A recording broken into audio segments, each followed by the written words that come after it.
Hello दोस्तों, जय हिंद, वंदे मातरम। जैसा कि आप सभी को पता है कि आपके सेमेस्टर प्रणाली है और सेमेस्टर प्रणाली में एक सेमेस्टर ख़त्म होने के बाद में आपको अवकाश नहीं मिलता, छुट्टियां नहीं मिलती। उसके बाद में आपका दूसरा सेमेस्टर स्टार्ट हो जाता है। तो फर्स्ट सेमेस्टर में हमने भौतिक भूगोल का अध्ययन किया था। पहले आपके सेकंड सेमेस्टर में जो पेपर चलता था वो चलता था क्लाइमेटोलॉजी एंड ओशनोग्राफी। लेकिन इस साल आपका सिलेबस थोड़ा चेंज कर दिया गया है। फर्स्ट सेमेस्टर में तो आपका फिजिकल ज्योग्राफी ही रहेगा, जिसमें जो क्लाइमेटोलॉजी एंड ओशनोग्राफी है उसको भी इंक्लूड कर दिया गया है वापस। ठीक है, पहले सेकंड सेमेस्टर में आपके क्लाइमेटोलॉजी एंड ओशनोग्राफी चलता था, लेकिन अब आपके सेकंड सेमेस्टर में मानव भूगोल चलता है। थर्ड सेमेस्टर में आपके आर्थिक भूगोल चलता है, जो कि आपका पहले थर्ड सेमेस्टर में मानव एवं आर्थिक भूगोल के नाम से एक पेपर चलता था। फोर्थ सेमेस्टर में आपके राजस्थान ज्योग्राफी चलता है। फिफ्थ सेमेस्टर में आपके वर्ल्ड ज्योग्राफी चलता है और सिक्स सेमेस्टर में आपके इंडिया ज्योग्राफी चलता है। ठीक है, हालांकि जो मानव भूगोल है वो आपने 12वीं क्लास में भी पढ़ा था। 12वीं क्लास में इसके कुछ कुछ टॉपिक्स यहाँ पर भी वापस आएंगे, लेकिन यहाँ पर हम उनको थोड़े विस्तृत तरीके से पढ़ेंगे। ठीक है, कुछ अध्याय ऐसे हैं जो पीजी लेवल के हैं, जैसे कि कुछ सिद्धांत हैं, है ना, वो भी हम इस वीडियो में वीडियो में नहीं, इस बुक में, इस पेपर में डिस्कस करेंगे। मानव भूगोल जो है वो भूगोल की एक प्रमुख शाखा है। ठीक है, भूगोल की मुख्य रूप से दो शाखाएं मानी जाती है, एक तो भौतिक भूगोल और दूसरी मानव भूगोल। इसी के इर्द गिर्द भूगोल की समस्त शाखाएं घूमती है।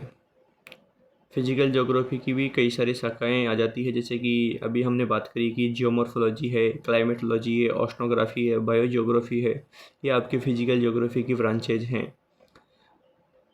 मानव भूगोल या ह्यूमन ज्योग्राफी की ब्रांचेज में हम जैसे कि सामाजिक भूगोल हो गया, नगरीय भूगोल हो गया, जनसंख्या भूगोल हो गया, राजनीतिक भूगोल हो गया, आर्थिक भूगोल हो गया।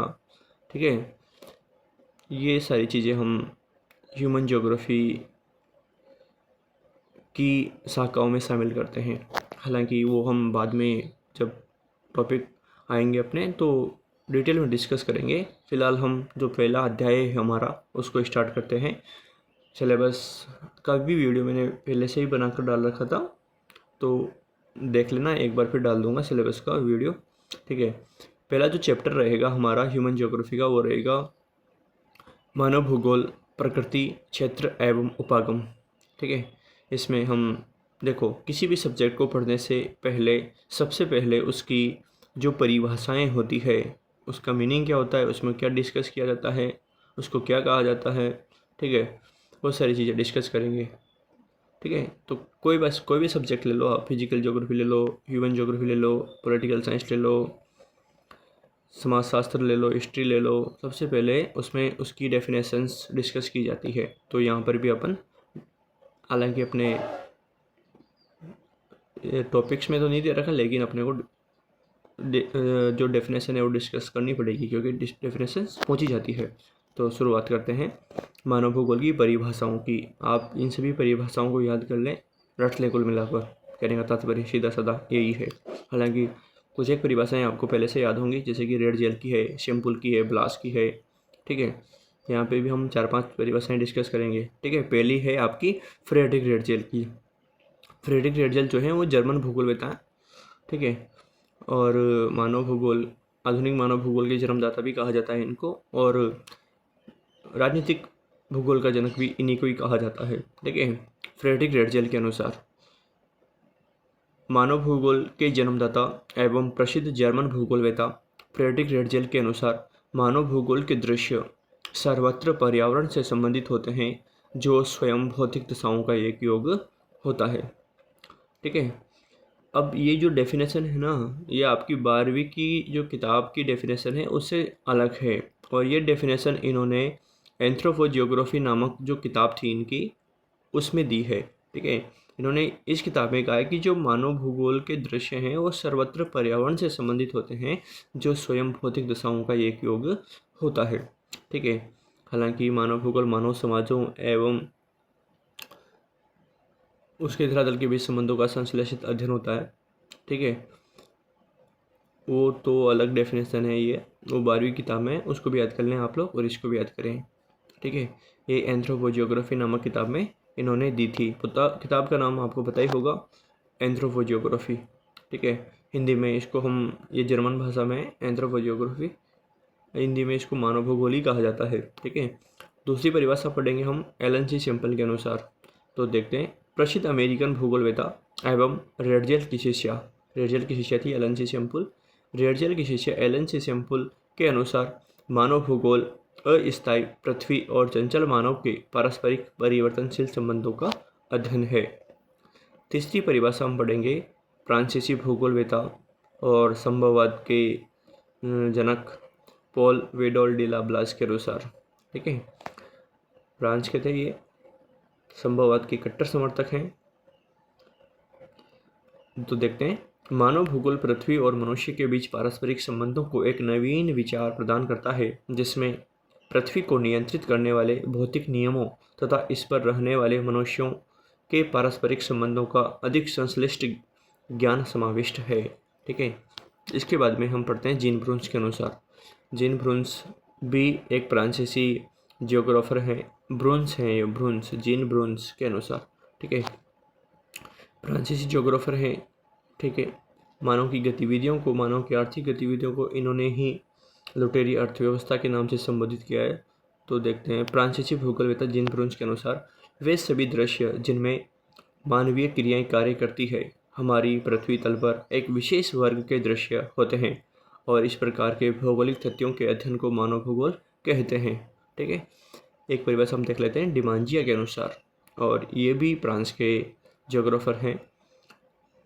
फ्रांसीसी विद्वान डिमांजिया के अनुसार मानव भूगोल मानवीय वर्गों और समाजों तथा प्राकृतिक वातावरण के संबंधों का अध्ययन है।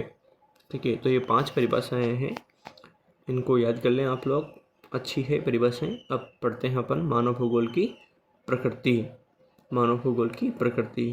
ठीक है, मानव भूगोल की प्रकृति में हम देखते हैं, मानव भूगोल की जो प्रकृति है ना, वो मूल रूप से अत्यंत गतिशील और अंतर्विषयक है। अत्यंत गतिशील का मतलब ये है कि मानव भूगोल में ऐसी चीज़ें हैं जो हमेशा चेंजेबल है और एक दूसरे से रिलेटेड है। जैसे कि मनुष्य है, खुद तो मानव भूगोल के केंद्र में मनुष्य है और उसका धरातल है, उसका पर्यावरण है, तो दोनों ही एक दूसरे से अंतर संबंधित है, दोनों ही एक दूसरे के ऊपर डिपेंडेंट है, दोनों ही एक दूसरे को प्रभावित करते हैं, दोनों ही एक दूसरे के साथ अंतर्क्रिया करते हैं। तो देखते हैं, मानव भूगोल की प्रकृति अत्यंत गतिशील और अंतर्विषयक है, जो भौतिक पर्यावरण और मानवीय सामाजिक सांस्कृतिक दुनिया के बीच जटिल अंतर संबंधों का अध्ययन करता है। यह स्थानिक वितरण और क्यों जैसे प्रश्नों पर केंद्रित है। इसके मूल में प्रकृति का मानवीकरण यानी कि संभववाद और मानव का प्रकृतिकरण यानी कि नियतिवाद। संभववाद क्या होता है? जिसमें मनुष्य की क्रियाएं प्रकृति के ऊपर हावी हो जाती है, उसको हम संभववाद के नाम से संबोधित करेंगे। और नियतिवाद का मतलब यह है कि मनुष्य जो है वो प्रकृति के नियमों के अनुसार ही चलेगा, प्रकृति उसको नियंत्रित करेगी पूर्ण रूप से, उसको नियतिवाद कहा जाता है। के बीच संतुलन है जो सामाजिक सांस्कृतिक विकास के साथ बदलता रहता है। पृथ्वी पर जो भी मानव निर्मित दृश्य दिखाई देते हैं उन सबका अध्ययन मानव भूगोल के अंतर्गत आता है। अतः विषय की प्रकृति में मानवीय केंद्रीय बिंदु है। जो मानव गतिविधियां हैं, मानव जो है वो इसका केंद्रीय बिंदु है, मानवीय नहीं है, मानवीय लिखना, मानव केंद्रीय बिंदु है। ऐसी परिस्थिति जिसमें मानव की अपेक्षा पर्यावरण की शक्तियाँ अधिक प्रबल होती है उसे पर्यावरणीय निश्चयवाद कहते हैं। और ऐसी परिस्थिति जिसमें मानव विकास की संभावनाएं परिलक्षित होती है उसे संभववाद कहा जाता है। मानव जब प्रकृति द्वारा प्रदत्त अवसरों का लाभ उठाता है तो उसके क्रियाकलापों की छाप प्राकृतिक पर्यावरण पर पड़ती है।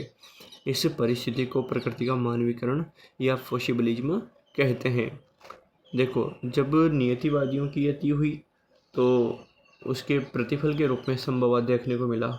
जब संभववादियों की अति हुई तो उसके प्रतिफल के रूप में निश्चयवाद और संभववाद के बीच की एक विचारधारा निकल कर आई, जिसको हम नव निश्चयवाद के नाम से संबोधित करते हैं।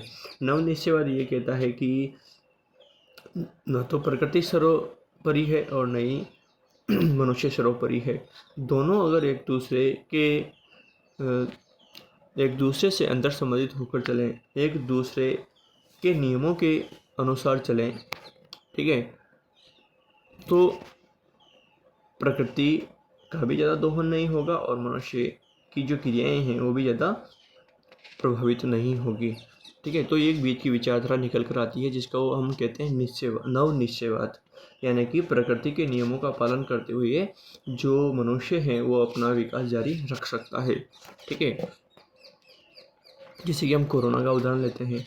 कोरोना आया, लॉकडाउन लगा, कोरोना ने जो मनुष्य है उसकी गतिविधियां पूर्ण रूप से प्रतिबंधित कर दी। ठीक है, अब थोड़े दिनों बाद क्या हुआ, हम घरों में कैद हो गए। यहाँ पर हम निश्चयवाद की विचारधारा को लागू कर सकते हैं कि प्रकृति ने अपना कहर दिखाया और मनुष्य को पूर्ण रूप से केंद्रित कर दिया, पूर्ण रूप से प्रतिबंधित कर दिया। ठीक है, फिर थोड़े दिनों बाद क्या हुआ कि वैक्सीन आई, है ना, और वैक्सीन आने के बाद में हमने क्या किया कि जो कोरोना था, है ना, उस कोरोना को क्या कर दिया, कोरोना पर अपन ने कंट्रोल कर लिया और हम घरों से बाहर निकल कर आने लगे, अपनी जो गतिविधियाँ थी, रोज़मर्रा की गतिविधियाँ थी वो करने लगे। तो यहाँ हम संभववाद देख सकते हैं। ठीक है, तो लेकिन यहाँ देखना ये चाहिए कि दोनों एक दूसरे के नियमों का पालन करते हुए किस तरह से अपना विकास जारी रख सकते हैं। विशेष रूप से मनुष्य प्रकृति के नियमों का पालन करते हुए किस तरह से विकास जारी रख सकता है। ठीक है, तो उसको अपन नवनिश्चयवाद कहते हैं। डिटेल में आप जब नवनिश्चयवाद की अवधारणा पढ़ेंगे तब पढ़ेंगे अपन इसको। अब आगे देखते हैं मानव भूगोल की प्रकृति के प्रमुख बिंदु। ठीक है, पहला है अध्ययन का केंद्र बिंदु। मानव भूगोल में भौतिक वातावरण यानी कि भू आकृतियाँ, वनस्पति, जलवायु और मानव द्वारा निर्मित सांस्कृतिक परिदृश्य जैसे कि घर, सड़क, उद्योग के बीच संबंधों को समझा जाता है। दूसरा है परस्पर क्रियात्मक। यह इस बात का अध्ययन करता है कि कैसे मानव वातावरण से प्रभावित होता है और कैसे अपनी तकनीक के माध्यम से उसे संशोधित करता है। तीसरा है गतिशील और परिवर्तनशील। समय और तकनीकी विकास के साथ मानव पर्यावरण के संबंध बदलते रहते हैं, जिससे इसकी प्रकृति भी विकासशील है। चौथा है स्थानिक वितरण का अध्ययन। यह पृथ्वी पर मानव और उसकी गतिविधियों के असमान वितरण का अध्ययन करता है। ठीक है, थोड़ा सा देख लेते हैं नवनिश्चयवाद क्या होता है। नवनिश्चयवाद निश्चयवाद तथा संभववाद की चरम सीमाओं के बीच की विचारधारा है। इस विचारधारा का प्रतिपादन ऑस्ट्रेलिया के महान भूगोलवेत्ता ग्रिफिथ एलन ने 1920 में किया था। नवनिश्चयवाद की संकल्पना को निश्चयवाद व संभववाद की संकल्पनाओं के बीच एक समझौते के रूप में प्रस्तुत किया है। इसे रुको और जाओ निश्चयवाद भी कहा जाता है। यहाँ शॉर्ट में मैंने आपको नवनिश्चयवाद की जानकारी दी है। ठीक है, अब आगे अगला टॉपिक देखते हैं मानव भूगोल का विषय क्षेत्र। मानव भूगोल का विषय क्षेत्र व्यापक है क्योंकि मनुष्य बहुत ही चंचल प्राणी है इस सृष्टि का। ठीक है, तो उसका जो विषय क्षेत्र होगा वो भी बहुत व्यापक होगा। मानव भूगोल के विषय क्षेत्र के मुख्य बिंदु निम्न हैं, जैसे कि इस डायग्राम के माध्यम से आप देख सकते हैं। विषय क्षेत्र में पहले आएगा जनसंख्या। ठीक है, मानव भूगोल में हम जनसंख्या का अध्ययन करते हैं। ठीक है, उसके बाद में जनसंख्या में सब चीज़ें आ जाएंगी। ठीक है ना, प्रजाति भी आ जाएगी, जनजातियाँ भी आ जाएगी, सब आ जाएगी। प्रदेश कहाँ कहाँ पर उनका वितरण है, ठीक है, वो सब आ जाएगा। घनत्व आ जाएगा, आयु वर्ग आ जाएगा, लिंग आ जाएगा, सब आ जाएगा। दूसरा है प्रदेश के प्राकृतिक संसाधन। मानव भूगोल में प्राकृतिक संसाधनों का भी अध्ययन किया जाता है, जैसे कि कहाँ कहाँ पर कौन कौन से खनिज पाए जा रहे हैं। ठीक है, कैसे उनका दोहन हो रहा है, कहाँ कहाँ पर कौन कौन से उद्योग धंधे स्थापित हैं।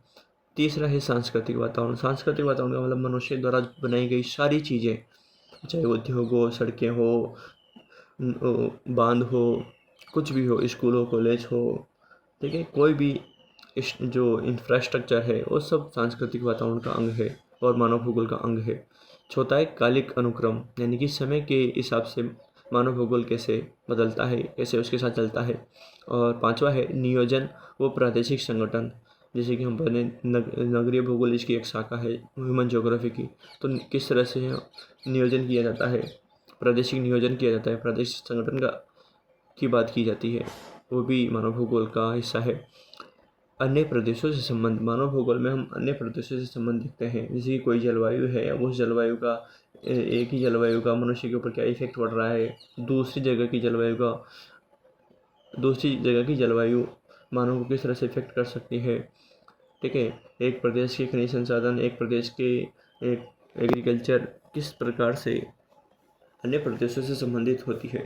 ठीक है, तो ये विशेष क्षेत्र है, इसको हम थोड़ा डिटेल में देख लेते हैं। पहला है जनसंख्या। मानव भूगोल जनसंख्या के वितरण प्रारूप, जन समूहों, प्रवास, अधिवास तथा उसकी प्रजातिगत सामाजिक संरचना का ऐतिहासिक परिप्रेक्ष्य में विवेचन करता है। दूसरा है प्रदेश की प्राकृतिक संसाधन। प्राकृतिक वातावरण के विभिन्न तत्वों का अध्ययन तथा मानव क्रियाकलापों पर इन तत्वों के प्रभावों का अध्ययन किया जाता है। तीसरा है सांस्कृतिक वातावरण। पृथ्वी पर जो भी दृश्य मनुष्य की क्रियाओं द्वारा बने हुए दिखाई पड़ते हैं, वे सब मानव भूगोल के अध्ययन में शामिल है। सांस्कृतिक तत्व मानव पर्यावरण के अंतर संबंधों को प्रकट करते हैं, अतः सांस्कृतिक तत्वों के अंतर्गत जीव जंतुओं एवं मानव का वातावरण के साथ अनुकूलन, जीविका के साधन, परिवहन, भवन निर्माण सामग्री, अधिवास आदि सम्मिलित है। ठीक है, कालिक अनुक्रम। मानव समाज व उसके भौगोलिक संबंध स्थिर नहीं है, यह सभी संबंध क्रियात्मक है। मानव के सांस्कृतिक विकास के साथ साथ संबंध उत्तरोत्तर अधिक गत्यात्मक व लोचपूर्ण होते जाते हैं। पांचवा है समायोजन या नियोजन व प्रादेशिक संगठन। संसाधनों का समाज के विभिन्न वर्गों में वितरण, उनका उपयोग तथा संरक्षण भी मानव भूगोल का महत्वपूर्ण विषय क्षेत्र है। मानव भूगोल के अध्ययन का दूसरा पक्ष भविष्य के संदर्भ में मानव वातावरण तंत्र का अध्ययन करना है। और छठा है अन्य प्रदेशों से संबंध। पृथ्वी पर मानव एकाकी नहीं है, अकेला नहीं है, अकेला रहकर भी क्या करेगा। ठीक है, उसके पृथ्वी तल पर फैले विभिन्न क्षेत्रों से आर्थिक, सामाजिक, सांस्कृतिक और राजनीतिक संबंध होते हैं। ठीक है, तो ये सारी चीज़ें जो है वो मानव भूगोल के विषय क्षेत्र के अंतर्गत आती है। मानव भूगोल के कुछ उप क्षेत्र हैं, जैसे कि शाखाएं मैंने बताई आप लोगों को। ठीक है, वो देख लेते हैं, काफ़ी काम की चीज़ है। मानव भूगोल और सामाजिक विज्ञानों की सहयोगी अनुशासन, यानी कि मैंने आपको पहले बताया होगा कि भूगोल एक ऐसा विषय है जिसमें लगभग नहीं 100% दुनिया के सभी सब्जेक्ट का थोड़ी बहुत मात्रा में अध्ययन अवश्य किया जाता है, कोई भी सब्जेक्ट हो, कोई भी। ठीक है, क्योंकि उसको अपन भूगोल बना लेते हैं, जैसे कि समाज का अध्ययन कर रहे हैं तो हम उसको सामाजिक भूगोल बना लेते हैं। और ये इसका कारण मूल रूप से यूँ है कि जितनी भी एक्टिविटी होती है वो पृथ्वी तल पर होती है। ठीक है, वो कोई सी भी एक्टिविटी हो, बायोलॉजी की हो, बायोलॉजी में जूलॉजी या बॉटनी की हो, फिजिक्स की हो, मैथमेटिक्स की हो, केमिस्ट्री की हो, वो पृथ्वी तल पर ही तो होगी ना। और जो भूगोल है वो भूगोल किसका अध्ययन है, पृथ्वी तल का अध्ययन है। ठीक है, इसलिए भूगोल से कोई भी विषय अछूता नहीं रहता, भूगोल में सभी विषयों का अध्ययन किया जाता है। ठीक है, तो कुछ मानव भूगोल की कुछ शाखाएं हैं, उन शाखाओं के भी कुछ उपक्षेत्र हैं, और वो उपक्षेत्र किस प्रकार से अन्य विज्ञानों से या अन्य विषयों से संबंधित हैं वो भी देख लेते हैं। देखो, मानव भूगोल के उपक्षेत्र। मानव भूगोल का पहला उपक्षेत्र है सामाजिक भूगोल। सामाजिक भूगोल जो है वो सीधा सामाजिक विज्ञान की जो शाखा है समाजशास्त्र, उससे रिलेटेड है। यानी कि समाजशास्त्र में जो पढ़ा जाता है वो हम सामाजिक भूगोल में पढ़ लेते हैं। सामाजिक भूगोल की कुछ उपक्षेत्र हैं, जैसे कि व्यवहारवादी भूगोल। ठीक है, व्यवहारवादी भूगोल में व्यवहारवादी भूगोल जो है वो मनोविज्ञान से रिलेटेड है। सामाजिक कल्याण का भूगोल जो है वो कल्याण अर्थशास्त्र से रिलेटेड है। अवकाश का भूगोल जो है वो समाजशास्त्र से रिलेटेड है। सांस्कृतिक भूगोल जो है वो मानव विज्ञान से रिलेटेड है, मानव विज्ञान से संबंधित है। लिंग भूगोल समाजशास्त्र, मानव विज्ञान और महिला अध्ययन से संबंधित है। ऐतिहासिक भूगोल इतिहास से संबंधित है, यानी कि ऐतिहासिक भूगोल में हम इतिहास के संदर्भ में चीज़ों का स्टडी करते हैं। चिकित्सा भूगोल महामारी विज्ञान से संबंधित है। ठीक है। तो ये सामाजिक भूगोल के उपक्षेत्र हैं, और सामाजिक भूगोल के उपक्षेत्र किस तरह से अन्य विज्ञानों से संबंधित है वो चीज़ें हैं यहाँ पर। ये बना लेना आप लोग, है ना, अच्छे से, ताकि आप लोगों को पता रहेगा। दूसरा जो उपक्षेत्र है या दूसरी जो शाखा है मानव भूगोल की, वो है नगरीय भूगोल। नगरीय भूगोल का कोई उपक्षेत्र नहीं है। नगरीय भूगोल सीधा सीधा नगरीय अध्ययन और नियोजन से संबंधित है। तीसरा है राजनीतिक भूगोल। राजनीतिक भूगोल के दो उपक्षेत्र राजनीतिक भूगोल वैसे तो डायरेक्ट जो है पॉलिटिकल साइंस से रिलेटेड है, ठीक है, पॉलिटिकल साइंस से रिलेटेड है राजनीतिक भूगोल डायरेक्ट, ठीक है। राजनीतिक भूगोल के दो उपक्षेत्र हैं, जैसे कि निर्वाचन भूगोल, जिसमें निर्वाचन पद्धतियों का अध्ययन किया जाता है, और एक है सैन्य भूगोल। सैन्य भूगोल का जो उपक्षेत्र है वो सैन्य विज्ञान से है, यानी कि जो आर्मी यूज करती है या आर्मी के जो मैप्स वगैरह होते हैं, आर्मी की जो स्ट्रेटजी होती है, वो सैन्य भूगोल से रिलेटेड है, सैन्य विज्ञान से रिलेटेड है, ठीक है। चौथी जो शाखा है ह्यूमन ज्योग्राफी की, वो है जनसंख्या भूगोल। जनसंख्या भूगोल का कोई उपक्षेत्र नहीं है, लेकिन जनसंख्या भूगोल डायरेक्ट डेमोग्राफी से रिलेटेड है, जनांकीकी से रिलेटेड है, ठीक है, जिसमें जनसंख्या के आंकड़े पढ़े जाते हैं पूरे के पूरे, वो किसी से रिलेटेड हो, घनत्व से, आयु लिंग संरचना से, सबसे, नगरीय ग्रामीण जनसंख्या से, सारे सारे डाटा डेमोग्राफी में जन स्टडी किए जाते हैं, जो कि इधर जनसंख्या भूगोल में स्टडी किए जाते हैं। पांचवा है आवास भूगोल या अधिवास भूगोल, ठीक है। अधिवास भूगोल का भी कोई उपक्षेत्र नहीं है, लेकिन अधिवास भूगोल नगर या ग्रामीण नियोजन से संबंधित है, विज्ञान की शाखा या सामाजिक विज्ञान की शाखा नगर ग्रामीण नियोजन से संबंधित है। और छठी है और अंतिम जो महत्वपूर्ण शाखा है, छठी और अंतिम महत्वपूर्ण शाखा है, वो है आर्थिक भूगोल, इकोनॉमिक ज्योग्राफी, ठीक है। मूल रूप से ह्यूमन एंड इकोनॉमिक ज्योग्राफी ही इस संपूर्ण विषय के केंद्र में है, ठीक है, क्योंकि ह्यूमन ज्योग्राफी और इकोनॉमिक ज्योग्राफी जो चीज़, हालांकि इकोनॉमिक ज्योग्राफी मानव भूगोल की शाखा है, लेकिन इसको हम अलग से स्टडी करेंगे थर्ड सेम में, ठीक है। आर्थिक भूगोल क्योंकि इम्पोर्टेंट है, संपूर्ण दुनिया की अर्थव्यवस्था इसी में स्टडी की जाती है, ठीक है। तो आर्थिक भूगोल डायरेक्ट रिलेटेड है अर्थशास्त्र से, इकोनॉमिक्स से, ठीक है। अब आर्थिक भूगोल के भी कुछ उपक्षेत्र हैं, जैसे कि संसाधन भूगोल, जो कि संसाधन अर्थशास्त्र से संबंधित है। कृषि भूगोल, जो कि कृषि विज्ञान से यानी कि एग्रीकल्चर से रिलेटेड है। उद्योग भूगोल, जो कि औद्योगिक अर्थशास्त्र से रिलेटेड है। विपणन भूगोल, जो कि व्यावसायिक अर्थशास्त्र और वाणिज्य यानी कि कॉमर्स से रिलेटेड है। पर्यटन भूगोल, जो कि पर्यटन और यात्रा प्रबंधन से रिलेटेड है। अंतर्राष्ट्रीय भूगोल, जो कि अंतर्राष्ट्रीय व्यापार से संबंधित है, ठीक है। तो ये उपक्षेत्र हैं, उपक्षेत्र हैं, ये बना लेना आप लोग। आपको पता ही होगा कि भूगोल शब्द किसने दिया, इरेटोस्थेनीज ने। भूगोल का जनक कौन है, ये भी पता होगा आपको, हिकिटियस।